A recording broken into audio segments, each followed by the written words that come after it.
So the question we have is, draw a pair of tangents to a circle of radius 5 centimeter which are inclined to each other at an angle of 60 degree.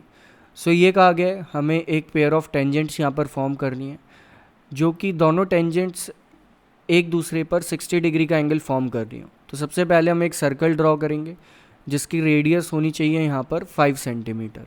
सो ये हमारा circle हो गया जिसकी हमने radius भी draw कर ली कुछ इस तरह से. 5 सेंटीमीटर इस सर्कल की रेडियस है. Next like this 5 centimetre.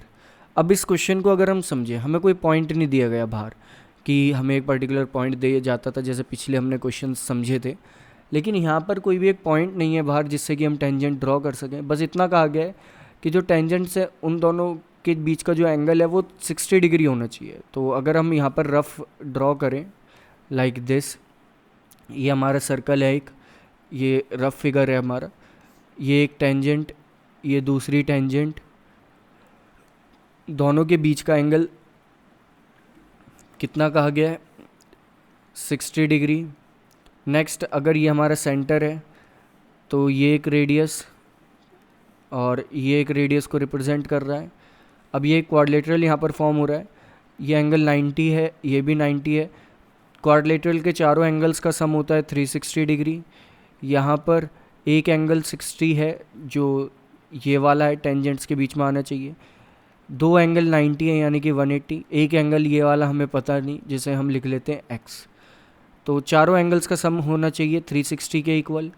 तो x यहाँ से हम कैलकुलेट कर लेंगे कि x आ जाएगा हमारा यहाँ से डायरेक्टली 120 डिग्री. यानी कि हम यहाँ पर कुछ ऐसी रेडियस फॉर्म कर दें जिन रेडियस के बीच का आपस में एंगल हो 120 डिग्री, और जहाँ ये रेडियस एक सर्कल को इंटरसेक्ट कर रही होंगी वहाँ से फिर हम टेंजेंट ड्रॉ कर देंगे सिंपली. वहाँ से 90 डिग्री की एक लाइन खींच के टेंजेंट्स हम ड्रॉ कर देंगे. तो स्टार्ट करते हैं. यहाँ पर अगर आपको एंगल्स ड्रॉ नहीं करने आते तो आप एंगल्स ड्रॉ करने वाली वीडियो देख सकते हैं. तो कुछ हम यहाँ पर समझ भी लेंगे. लाइक अगर आपको ये रेडियस दिया गया है तो ये O है, ये आपने P पॉइंट मान लिया. इसे अगर लाइन माने आप, कंपास को एक बार यहाँ रखना है, इस तरह से आर्क कट करनी है और एक इस तरह से करनी है. फिर कंपास को यहाँ रखना है, इस तरह से एक आर्क कट करनी है. तो ये दोनों जहाँ कट हो रही हैं ये आपका 60 डिग्री हो जाएगा. कुछ इस तरह से ये 60 डिग्री होगा. नेक्स्ट आपको तो सेंटर पे 120 डिग्री का एंगल फॉर्म करना है. तो दोबारा उस कंपास को इधर रख लेना है, एक आर्क यहाँ कट, दोबारा इधर रख लेना है, एक आर्क यहाँ कट.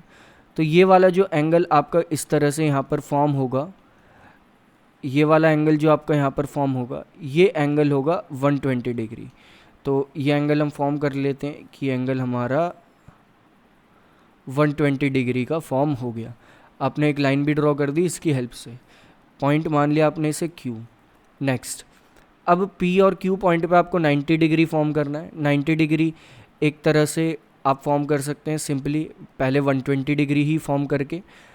तो 90 डिग्री भी आप उसी तरह से फॉर्म कर लेंगे. एक बार कंपास को P पर रखना है, एक कट यहाँ, एक कट कुछ इस जगह पर, फिर यहाँ पर रखना है, फिर एक कट कुछ ऐसे. तो ये जो एंगल होगा ये 60 डिग्री होगा. सेम इसी तरह से 120 डिग्री का आप आर्क फॉर्म कर लेंगे और इन दोनों को आपस में कर देंगे बाइसेक्ट, एंगल बाइसेक्ट. कुछ इस तरह से आर्क यहाँ पर फॉर्म हो जाएंगी. तीसरी आर्क कैसे फॉर्म हुई, एक बार कंपास यहाँ, एक बार कंपास यहाँ, हाफ हाफ कट कर दिया. तो आपका 120 डिग्री वाला एंगल और 60 डिग्री वाले एंगल के बिल्कुल हम बीच में आ चुके हैं और बीच में होता है 90 डिग्री. तो यहाँ से आप 90 डिग्री की एक लाइन यहाँ से ड्रॉ कर सकते हैं कुछ इस तरह से. तो ये आपकी 90 डिग्री की लाइन यहाँ से ड्रॉ हो जाएगी. नेक्स्ट 90 डिग्री की लाइन ड्रॉ करने के बाद सेम इसी मेथड का यूज़ करके 90 डिग्री की लाइन यहाँ पर भी ड्रॉ करनी है और ये देखना है कि ये दोनों लाइन्स एक दूसरे को कहाँ इंटरसेक्ट कर रही हैं, इस पॉइंट पे. तो ये पॉइंट आपका हो जाएगा x जो आपने टेंजेंट माना था कि इस पॉइंट से फॉर्म हो रहा है. तो आपकी यहाँ पर दो टेंजेंट फॉर्म हो जाएंगी, एक तो XQ और एक XP. और अब आप देखोगे तो जब आप मेजर करोगे तो XQ और XP के बीच का जो एंगल होगा वो 60 डिग्री होगा. और यही चीज़ हमें इस क्वेश्चन में करनी थी.